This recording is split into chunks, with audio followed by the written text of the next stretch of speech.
So now let's talk about time management.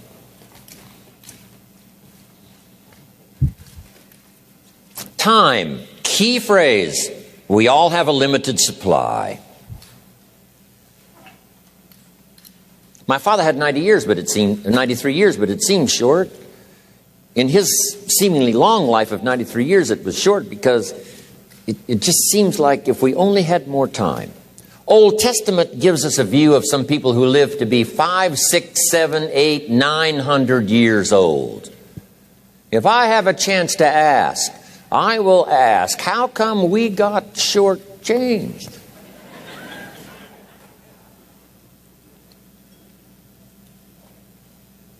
Wouldn't that be a good question if you had a chance to ask? Imagine 700, 800, 900 years to watch generation after generation after generation after generation stay healthy and well. I mean, you got to be healthy to make it to 900. You got to take your vitamins.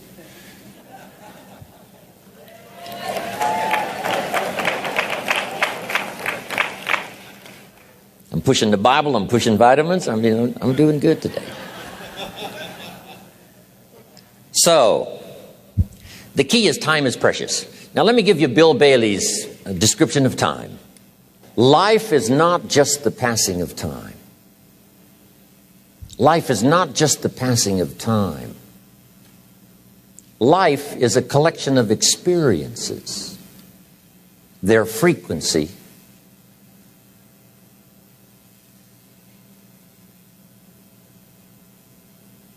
and their intensity. Life is not just watching the clock tick away.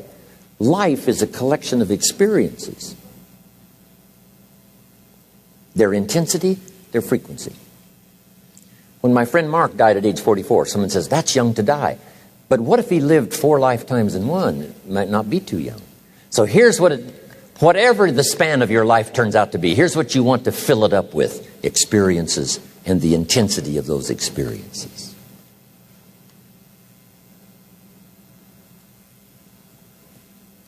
But now let's talk about the management of time.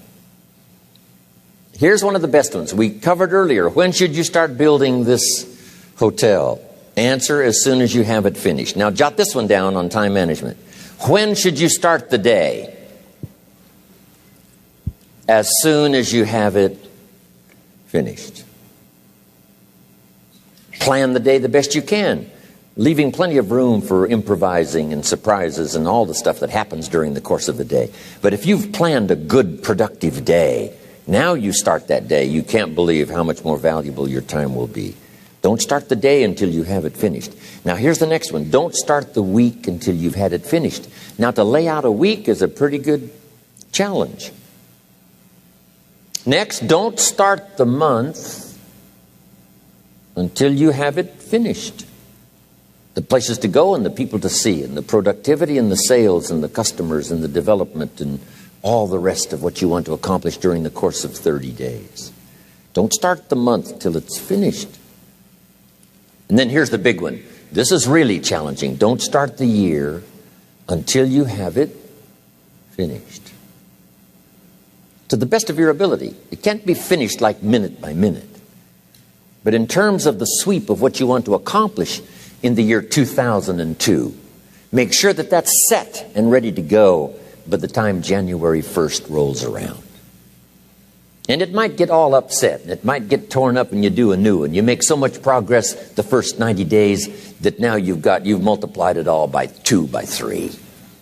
Because that happened to me. I thought, wow, this is going to be a great year. By the time I'd finished the 3rd month, I'm rolling, I'm soaring. So many things are happening, I revised my whole year's plan. Okay. Now, jot this down. Approaches to the management of time. Here's the first one. Ignore the subject. I mean, that's good advice. Don't let anything overly bug you. Because remember now, you don't have to do anything. Someone says, well, I got to get a handle on my time. The answer is no, you don't. If you want to let it all go, you can let it all go. I mean, this is good advice. Somebody says, you ought, you ought, you ought. Jot this down. Ignore all the you oughts or you should.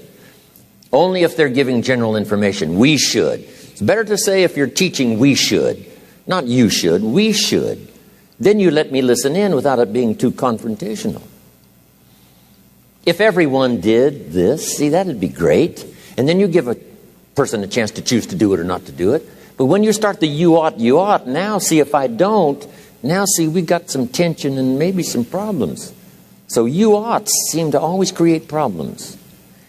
When you're talking to your kids, you say, no, if kids would do this, not always saying if you did this, life would be better. But if kids did this, life would be better. It's like making a little talk and letting them listen in. And then it's a little less confrontational. It gives us a choice. In one of my seminars, here's what I teach. All life form strives to the max of its potential except human beings. All life form strives to the max of its potential except human beings. How tall will a tree grow? As tall as it possibly can. You never heard of a tree growing half as high as it could. No, trees don't grow half. A tree drives its roots as deep as it can, reaches as high as it can, produces every leaf it can, every fruit it possibly can. To the max. Every life form strives to the max, except human beings. Now, why not human beings? Jot this down. You've been given the dignity of choice. You're not a robot. You don't have to repeat this year the same as last year. You can tear up last year's plan, develop a new plan.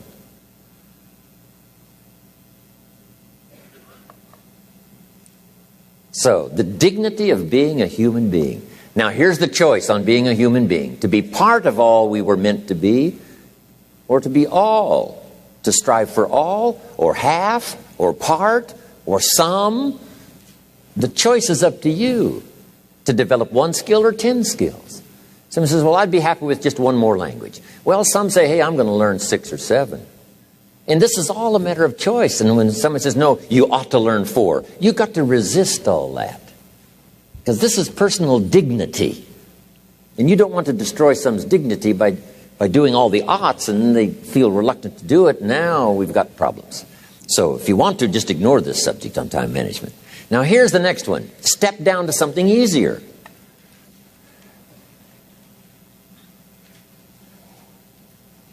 The guy's in sales and he says, oh, I want to own the company. Finally owns the company. Now he's got no time to play golf. He said, when I was in sales, I was making big money playing golf 3 days a week. Heck with this owning something. Heck with managing. My life was never my own after I started to manage. I'm going back to sales. See, this is the key. If you're getting too pressed, you might consider stepping down to something with a little easier time pressure. Little girl says to her mother, Daddy comes home, brings his briefcase and pats me on the head and says hello, disappears and works on his papers. How come my daddy doesn't play with me? And her mother said, look, your daddy loves you very much, but he's so busy at work, he can't get it all done, he has to bring it home. He loves you, but that's why he can't play with you. And the little girl said, why don't they just put him in a slower group? So, jot this down now. If you don't have time for your kids, you might consider joining a slower group. Remember when I said some things I went for cost me too much? So, reconsider. Next key to time management. And that's work longer and harder. But see, there's a limit to that. I almost lost my health the first year. I went so crazy about personal development and achievement. I just went bonkers. You know, I told you I was skinny. By the end of that first year, I was a walking shadow. And then it suddenly occurred to me, what if I got rich and too ill to spend it? I mean, that was a shocker. So I started, developing a little more reasonable. Because I said, if 12 hours won't do it, I'll work 14. If that won't do it, I'll work 18. I mean, how many hours it takes. And sure enough, it cost me too much. So see, working longer and harder for some might be appropriate. If you're just sitting around not doing that much, this might be good, work longer and harder. But you can only work so hard. Here's the key, not to work harder, but smarter. when you've worked as hard as you can, doing the best you can in terms of physical output in the time, reasonable time. Now here's the ultimate in the management of time, and that is you simply become more skillful. When I first got into sales, I was around people that could get, 9 out of 10, 8 out of 10. And when I first started, I could only get 1 out of 10. But here's what I did. I worked around the clock, so that I would make up in numbers what I lacked in skill. That's good in sales. You got to jot that down. When you're new, you make up in numbers what you lack in skill. Now, when you become more skillful, the numbers can go down because now your persuasive ability and all of that is now so high that you don't need to put as many numbers out. But at first, if you want to compete or if you want to really get good, you've got to put in the numbers. But if you get more from yourself, develop more of yourself, now the time management becomes an easier task. Now here's the next thing. Either you run the project or it runs you. I've found out when you start something, at first you're in charge. All of a sudden, a year later, it's in charge. Some of the companies I started, I'm telling you, I'm in control. A couple of years later, I'm out of control. At first, I've got it on the run. 2 years later, it's got me on the run. Haven't got enough time. I'm dizzy with trying to get it all done. So here's part of the key, and that's to get in charge. Say, I'm going to take charge of my health. One of my albums is entitled, Take Charge of Your Life. Take charge of your time. Take charge of your resources, which we're going to talk about next. Take charge of your health. You're the one that's responsible for it. It's not a requirement of society that you not have a heart attack and take care of your family. That's not a requirement of society, but you must make it a requirement of yourself. Society doesn't require that you build a financial wall around your family nothing can get through. That's not a requirement of society. It's a requirement you impose on yourself to build a financial wall around your family nothing can get through. So impose on yourself this self-development of being in charge, taking charge of your life and your health and your future and your responsibilities and all the rest. Here's some more time management essentials. Learn to study what we call majors and minors. You pick up the phone. Here's what you must say when you pick up the phone. Is this a major conversation or a minor conversation? If it's minor, a few pleasantries and you're done. If it's major, maybe you've got to make a few notes. So here's the next one. Important conversations, make an agenda before you make the call. Just jot down a little agenda. It's so easy now to just talk out of your head. Did you ever hear a conversation end like this?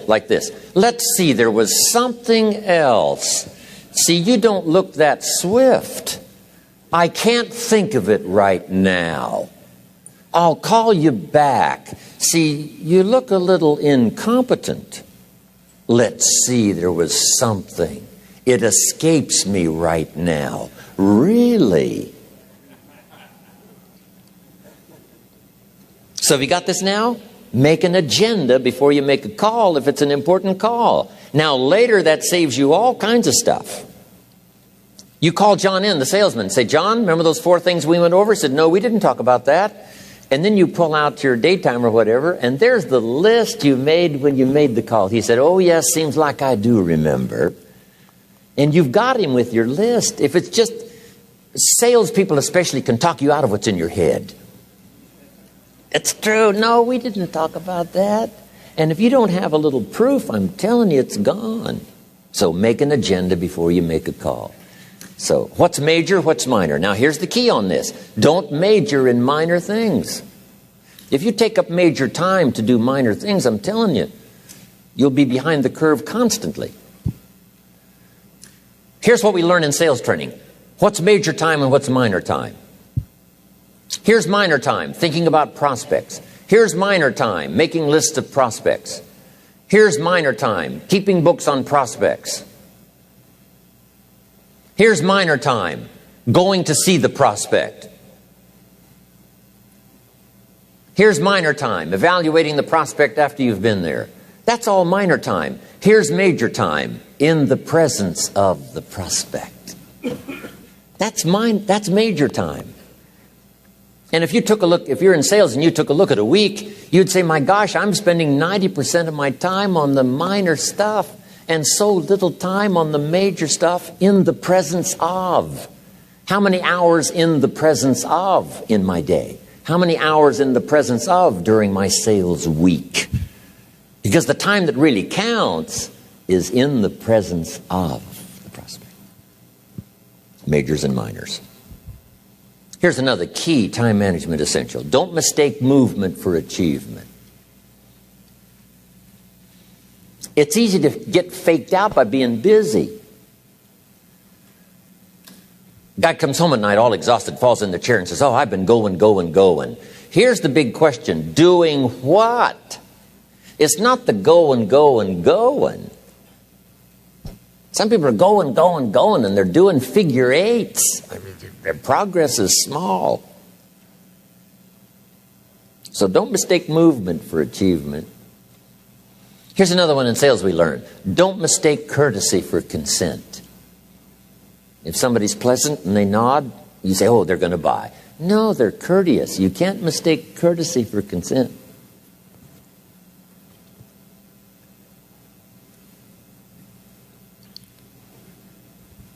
Now, here's a big one, concentration. I had to learn this. All those years ago, I'm in the shower trying to compose a letter. It turns out to be a strange letter. So here's what I learned to do. Save the work till you get to the office. Save the work till you get to the work. Don't try to get to the office on the way to work. On the way to work, enjoy the way. In the shower, enjoy the shower. Then go to work when you get to work. I found this to be helpful. Concentration. Here's another big one. Learn to say no. I'm telling you, in such a social society we have now, it's so easy to try to be a nice person, saying yes to everything. Find yourself overloaded. Now you got to call and make well, gosh, all the time it takes to back out of something that you said yes to too quickly. Here's what might be better. I don't think so, but if that changes, I'll call you. Little things you can use not to overcommit yourself. My friend Ron Reynolds says, don't let your mouth overload your back. It's a good one. Now, here's a big one on time management. When you work. When you play. Don't mix the two. Don't work at play. I used to take my family to the beach and I would bring my briefcase.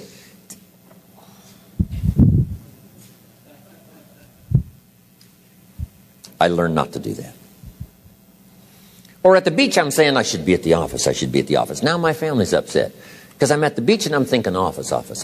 Now when I'm at the office, I'm thinking what? I got to get my family to the beach. So things are not going too well at the office because I'm thinking beach, and things are not going too well at the beach because I'm thinking office. Here's what I learned to do. At the beach, be at the beach. At the office, be at the office. When you work. When you play. Don't mix the two. Don't work at play. Now here's one of the most important ones. Don't play at work. Work is too serious. You don't want the reputation of being the office joker. It's not a good one. Yes, there's time for some pleasant stories. Yes, there's time for a little humor. Yes, best if it's a happy office, of course. But I'm telling you, you got to be serious about work because you're parting with a piece of your life for the work you do. Your work costs you a piece of your life. Here's what it's called. Serious business. Not grim, not unhappy, but serious. Key. Don't play at work. The old expression, I don't think we use it anymore, horse around at the office. Play around, play jokes, play tricks. No place, not at the workplace. At the beach, yes. At the bar, yes. Somewhere else, not work. You got to treat work with all due conservative passion. Because it's leading you to your future. Here's another key phrase. All work is good. You may not like your job, but if it's the stepping stones to get you to where you want to, to go, you got to appreciate your job. You don't have to have a passion for your job. Here's the ultimate passion, a passion for incredible success in every department of my life. That's the passion. But don't look down on some menial job you have to do to finally get you to where you want to go. No job is menial. No job is not, no, every job is noble. Training life for pay, making a contribution to society. Next, analyze how you are. And if you have some weaknesses, if you can't, doesn't seem like you can change, here's the key, get it covered. I used to keep promising myself I'd keep the books, keep the books, keep the books. Finally, I gave that up. And back then, it only took me an extra $50, $60 a month for some accountant to keep the books. I said, no, I'm going to save the $50. You can't believe what I started losing in productivity because I tried to save the $50. So the key is, a lot of the time you can stay like you are, but just make sure you get it covered. Okay. Next, beware of the telephone and all other systems of communication, especially the telephone at home and systems of communication at home. And here's one of the best lines I've got for you for the weekend. Let all communication systems serve you, but don't let them intrude. When it comes time to have dinner with your family, you shut off all systems, unless the ones that can take messages silently. Don't let the phone ring. Don't let anybody intrude, come through the front door nor the back door, nor through the telephone or any other device. So you can't reach John and his family when he's having dinner. The President of the United States couldn't get through. If you develop that kind of a reputation, father, mother, when we have dinner, when we're visiting and have this time with our family, nothing intrudes. So don't let these clever little devices keep intruding. You've got to have a place that's sacrosanct. It's valuable. You don't let anything in for that period of time. Okay. Isn't that good advice? Excellent advice. Here's the next one. Read all the books. You know, I've only got a few notes here on time management. But if you've got some particular challenges, you run a big organization, a big corporation, you've got some challenges, there's plenty of books. Now, here's what's next. Just be more alert to the things that might be stealing your time. Here's why. Time is like capital. You can't let someone steal your seed corn. You can't let someone steal your capital. And you can't let someone steal your time. You must designate your time. And some of the time that you designate, you must not let anyone steal. Casual time, you might let someone intrude and steal a little bit and take a little bit, but not serious time. Key. Next, one of the great time management savers is to learn to ask questions up front. Sometimes you talk to somebody for an hour, and then you ask questions and find out if you would have asked those questions up front, you could have saved yourself an hour. Asking questions up front helps you to get to the problem now. But if you just launch into some discourse, you might waste 30 minutes, waste an hour, when here's what you should have been talking about. After you finished an hour, you say, John, what's really the problem? He said, well, it's something personal. See, that's what you should have been talking about this whole hour. Key.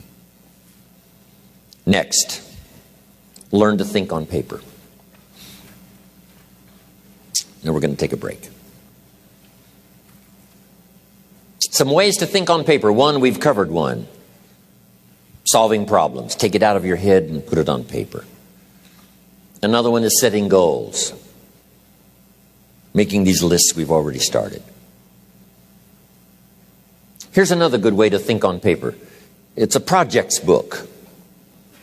Each person you're working with and each project you're working on, get a loose leaf binder and a tab and some pieces of paper behind the tab and do a little continual summary of how it's going between you and that person and between you and that project. I call it a projects book. It is so useful to me. But what's going on between you and this person? When you last got together, what did you talk about? And you got a few notes there. Here's what we talked about the last time we got together. Now when you get together again, you can review that so you'll know better what to talk about. When the president gets ready to travel and he's going to meet some important people, guess what they bring him? All these briefing books. Right? The last time you were with Khrushchev, Kennedy is informed. Here's what he said and here's what you said. Kennedy said, oh, that's valuable. I need to remember that. If a person is important, it's worth a little running account. You might even have a project book for your children. Here's what's happening between me and my child. We've talked about this, and we've talked about this, and we've talked about this. Next, a day timer. Keeping track of all of your appointments. You know, mine is all filled with, when to catch an airplane, and when to do a seminar, and when to sit down and have a conference, all the rest. Next is a game plan. If you've got a house and the insurance is going to come due and some other things are going to come due, you just put it on a spreadsheet and make sure it's taken care of. Key phrase, take things out of your head and put them on paper. And the key is to just experiment with different ways that helps you to do that. Now here's the last one, thinking on paper. And that's to keep a journal. One of the things I'm known for around the world, have been now for 39, 40 years, is keeping a journal. Now my journal is not it's not necessarily it's not like a diary. It might be part diary. I'm flying over Ireland and I write down a few little things that impress me. Today I met this person. Wow, what an extraordinary event. Today I conducted this seminar in Rome. 1,000 people stood up and sang for me. I've got a little bit of a diary in there. But here's what primarily your journal is for. Collecting good ideas. A journal is to collect good ideas on your health, good ideas for your business, good ideas for your future, good ideas for time management.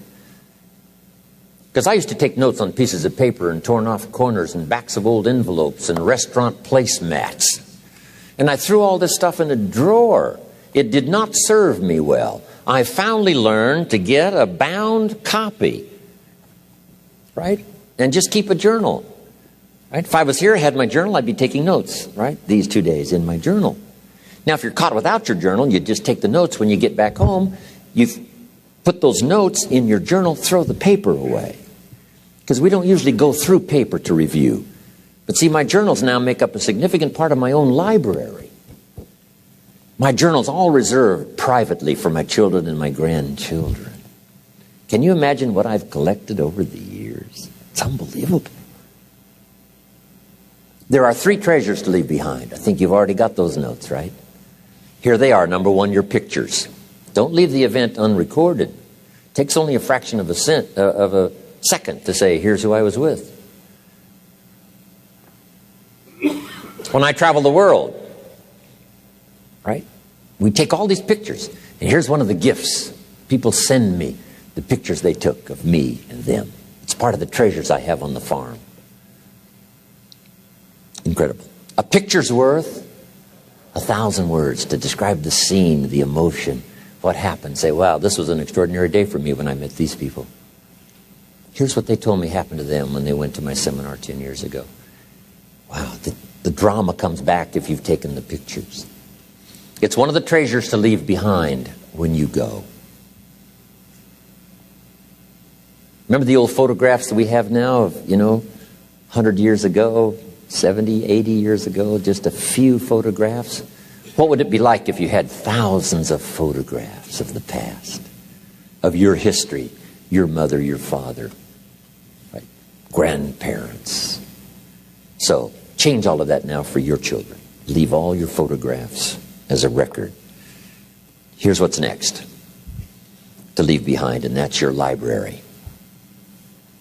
The books that changed your life, the books that changed your health, the books that rescued you from oblivion, the books that you passed on to other people, they were so exciting for you, the books that made you financially independent, the books that developed your leadership, the books that gave you wisdom to ponder when things were tough, the books that got you through the winter, the books that helped you to plant in the spring and harvest in the fall. What a treasure to leave behind. If you do that, here's what's for sure. Your books will be more valuable than your furniture. Wow. Now, the third treasure to leave behind is your journals. The notes you took that helped you to live life as you lived it. Long after you're gone, a treasure that children, grandchildren, great-grandchildren will find so fascinating. They may use it to help guide their own life into their own future. Wow. Okay.